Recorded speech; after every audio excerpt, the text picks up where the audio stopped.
A few months ago, I was scrolling on social media, just kind of wasting time, and I came across an indoor track and field video. It was of a 60-meter dash, just the indoor equivalent of the 100-meter dash, if you're familiar with track and field at all. And if you've watched these short sprints, then you know that after the runners cross the finish line, they have to gradually slow down. Otherwise, they kind of run into the stands as the track curves. And in this particular race, the winner of the race begins to gradually slow down after crossing the finish line, but as he does, he begins to lose his footing. And with every step, his head moves further and further in front of his feet. And you begin to sense what's going to happen. You see the stands up in front of him, and it looks like he's going to faceplant right into the stands. But just before he were to collide with the stands, he goes horizontal. And there was a gap of about 18 inches between the track and where the stands began. And he just kind of slides in head first and disappears off the track. Now, fortunately, he was okay. But it got me thinking about how easy it is for us to lose our own spiritual footing and end up off of God's track. That's what happens with the people of Israel as Joshua is distributing the land to them. In our previous session, we saw how several of the tribes have already received their tribal allotment. 2.5 tribes had already received land east of the Jordan River, Gad, Reuben, and half of the tribe of Manasseh. And then in the previous chapters, we saw how Judah, Ephraim, and the other half of the tribe of Manasseh received their tribal allotment. We also saw that the tribe of Levi, they don't receive a specific tribal allotment. And that leaves 7 remaining tribes. And these 7 remaining tribes, they just kind of take it easy. They kind of sit back and they wait. They don't really take initiative. These tribal allotments, they're meant to create social order. But as we're going to see in this session, the people of Israel are still in a state of social disorder. And there's a pretty evident reason why. Complacency.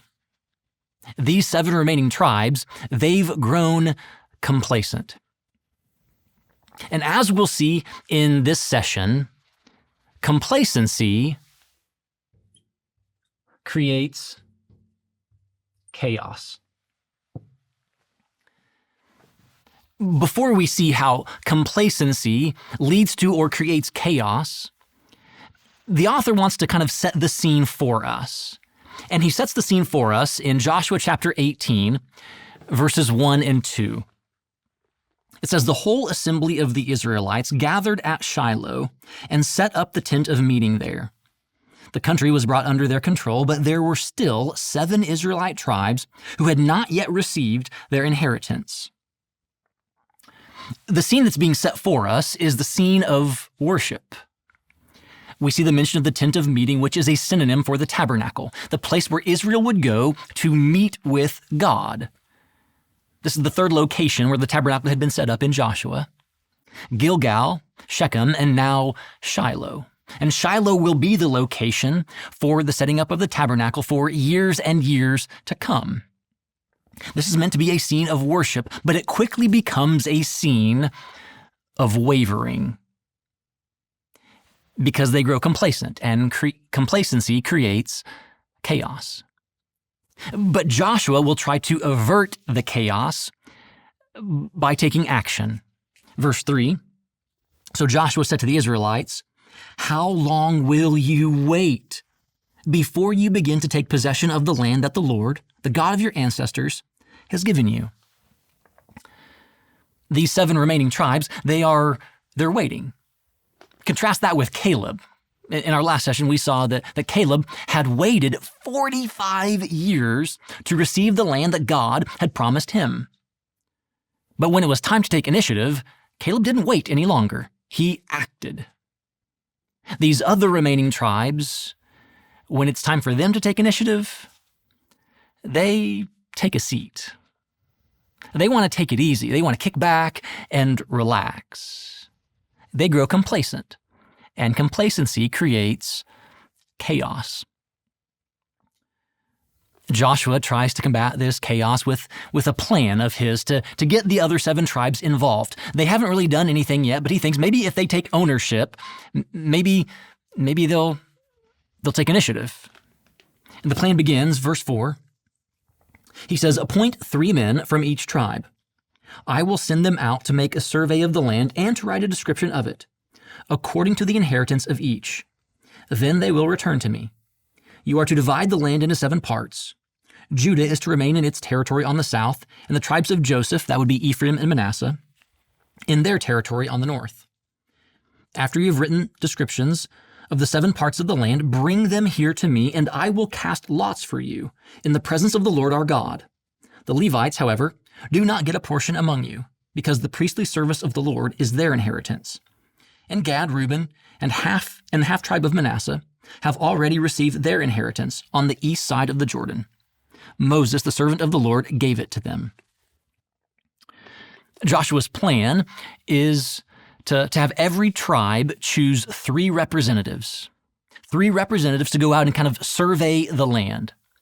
Now, he tells the tribes that have already received land, you're exempt from this. So Judah, Ephraim, Manasseh, they're exempt. Gad, Reuben, they're exempt because they've got land east of the Jordan. And the Levites, they're exempt too because they're not going to receive a tribal allotment. But the other 7 remaining tribes each choose 3 representatives. That's 21 men in total. And they go and they map out the remaining portion of the land. They create little territory boundaries and they write little descriptions of each territory, and they return. And they share the map and the descriptions with the people. And then it's time for each of the remaining tribes to receive their allotment. But notice the method that Joshua uses to give them the land. Verse 10 says, "Joshua then cast lots for them in Shiloh, in the presence of the Lord. And there he distributed the land to the Israelites according to their tribal divisions."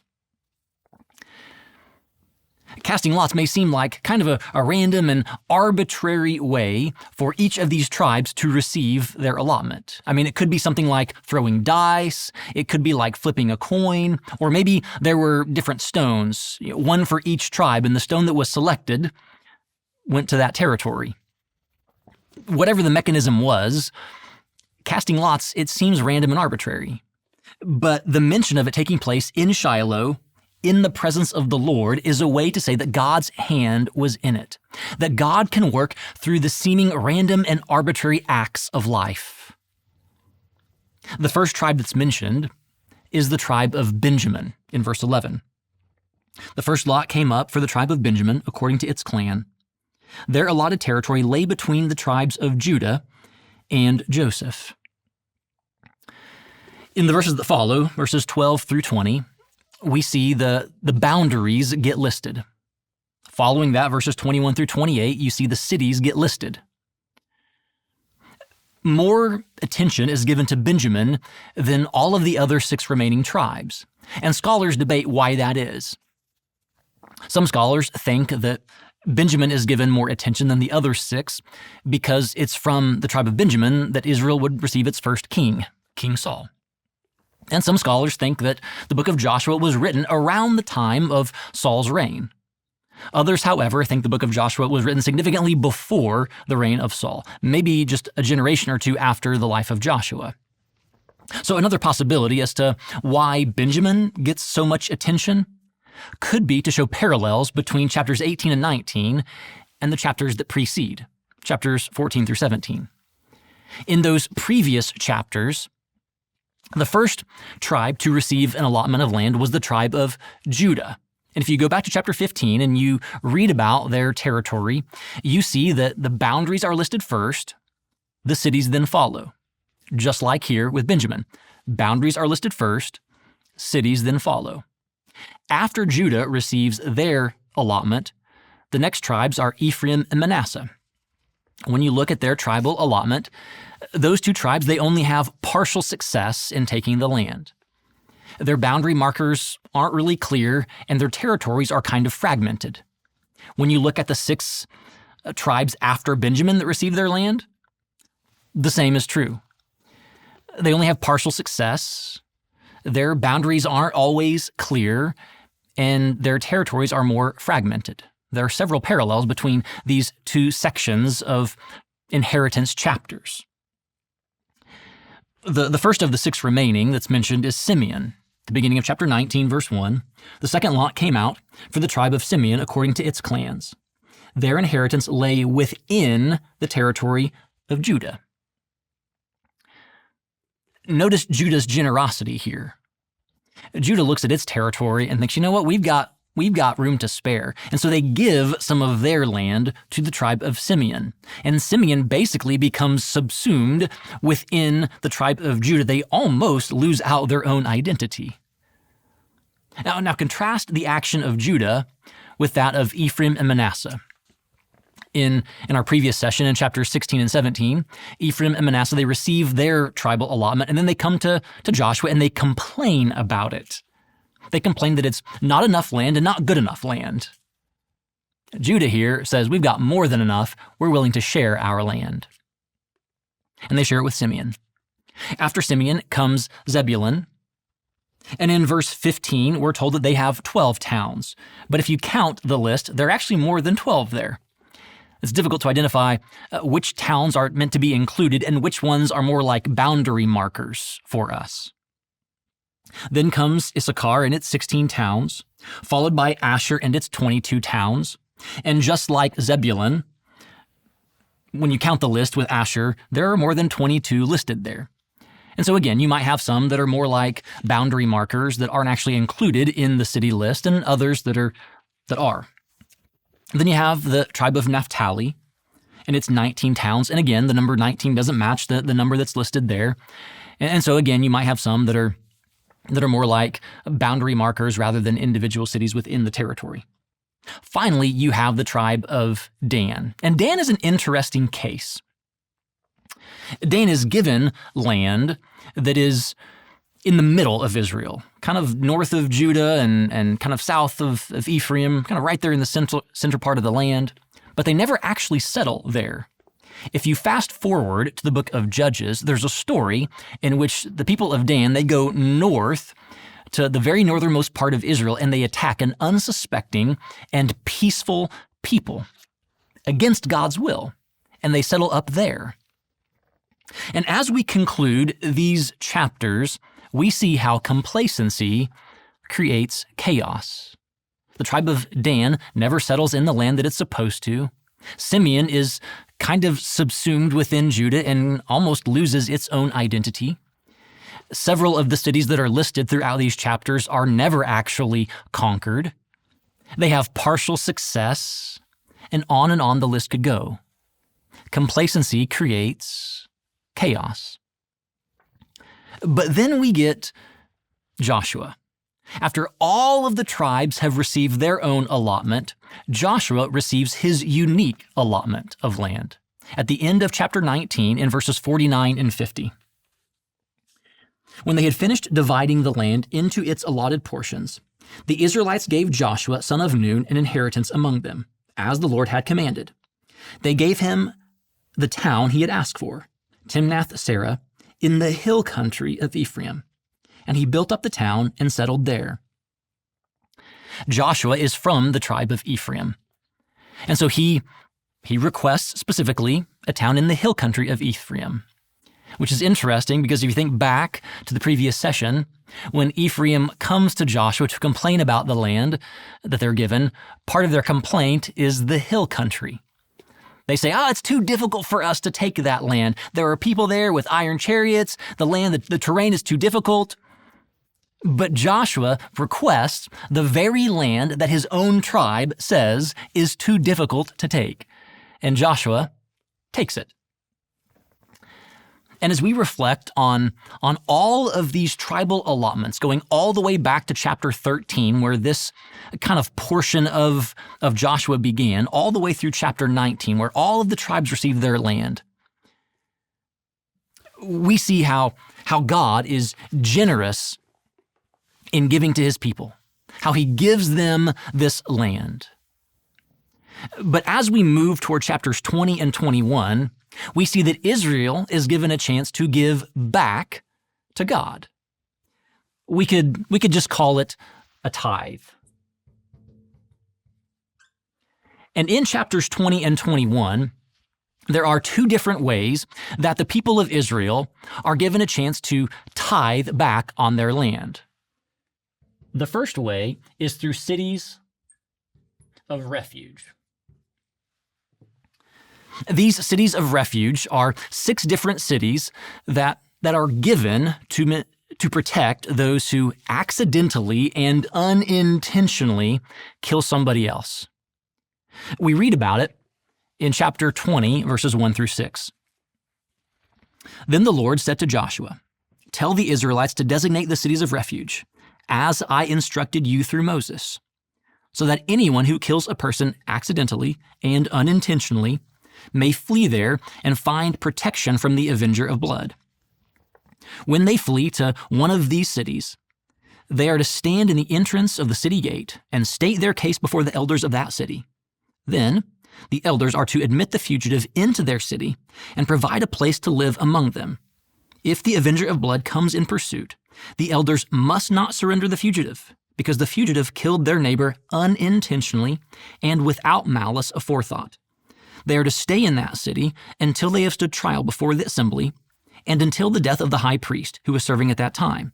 Then they may go back to their own home in the town from which they fled." These cities of refuge, they're not anything new in the days of Joshua. Moses had talked about them, had written about them in the Pentateuch. And these cities, as I mentioned, are intended to be places where somebody who accidentally killed someone could go and find safety.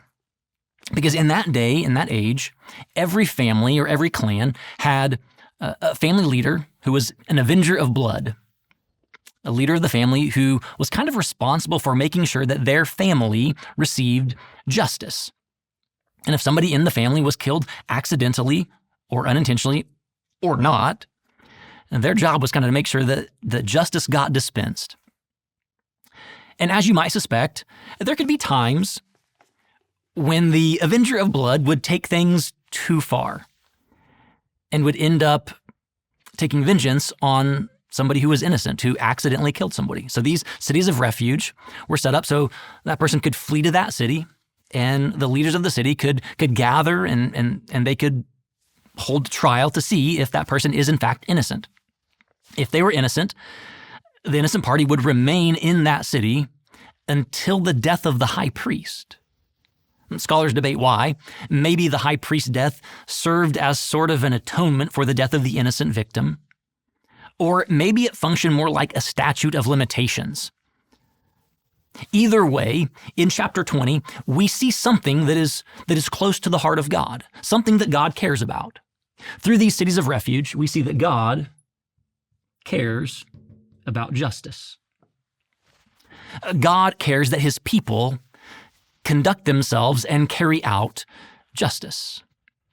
The first way God's people can give back to God is through these cities of refuge. The second way that they tithe land to God is through the Levites.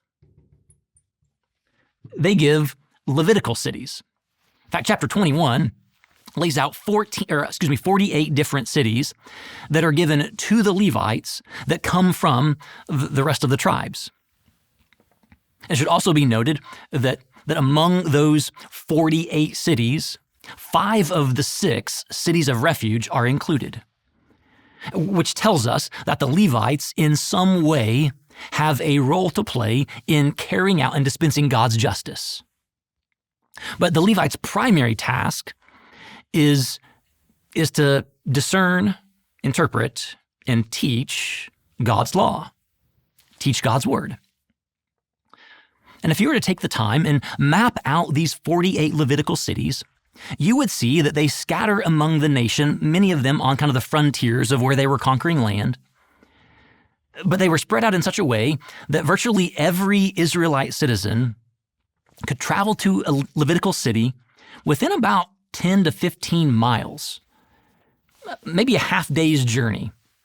That means that that no Israelite was ever too far from someone who could teach them God's word. And in these Levitical cities, we see something else that's close to the heart of God. Not only does God care about justice, God also cares about teaching. He cares about the teaching of his word. And if we just kind of reflect upon these four chapters, chapters 18, 19, 20, and 21, we see that complacency creates chaos. We see that the Israelites are given a chance to give back to God through cities of refuge and the Levitical cities. And these reveal God's heart for justice and God's heart for the teaching of his word. But chapter 21 concludes with 3 verses that kind of function as a summary of everything we've read in the book of Joshua so far. So what I'd like to do is conclude this session by simply reading these final 3 verses of Joshua chapter 21. Starting in verse 43. So the Lord gave Israel all the land he had sworn to give their ancestors, and they took possession of it and settled there. The Lord gave them rest on every side, just as he had shown to their ancestors. Not one of their enemies withstood them. The Lord gave all their enemies into their hands. Not one of all the Lord's good promises to Israel failed. Every one was fulfilled.